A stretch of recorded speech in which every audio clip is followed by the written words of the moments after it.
So you've got this podcast, but you're not sure how it's doing.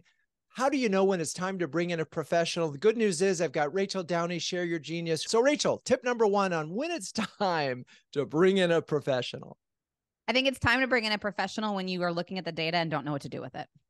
Interesting. So I'm assuming you've launched this podcast. You've got it on the ground. You're wondering, gee, do we have an audience? Is this thing resonating? And so you're looking at the data and you're going, we don't have that many downloads. I guess that would be sort of a sign. What's another reason where you suddenly think, well, maybe we need some outside help here?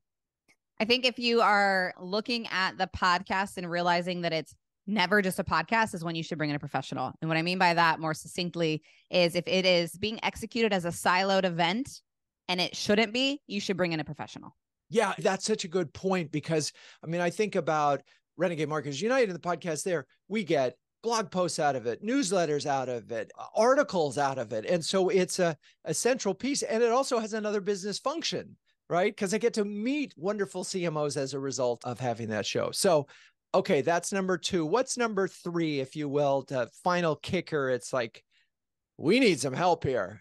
If you have an audience, if you already have an audience, don't just jump on the mic and hope like that they engage and grow, but actually bring in a professional from the beginning. Because what the worst thing that you could do is show up in front of that audience that you've already worked so hard to gain and earn and not do yourself justice by having a great show to begin with.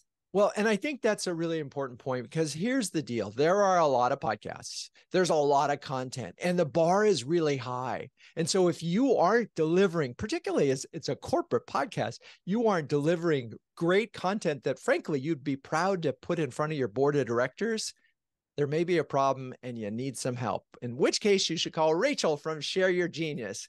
If you're a B2B CMO who can share, care, and dare with the best of them, do yourself a favor and check out CMOhuddles.com. I'm Drew Neiser. That's your Wednesday Wisdom. Peace out.